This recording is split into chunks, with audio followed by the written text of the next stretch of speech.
Sa gitna ng nationwide transport strike, matagumpay na naisakatuparan ng PNP Bicol ang libreng sakay sa rehiyon na nagdulot ng kasiyahan at kaginhawaan sa mga pasahero. Ang balitang hatid ni Police Corporal Doxy Charis Casasos.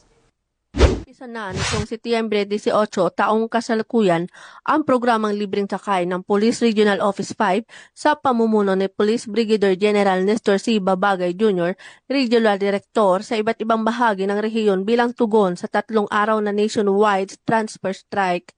Bilang bahagi ng serbisyong publiko, inihanda ng Police Regional Office 5 ang humigit kumulang 122 na sasakyan na gagamitin para maghatid ng mga pasahero na naapektuhan ng tigil pasada.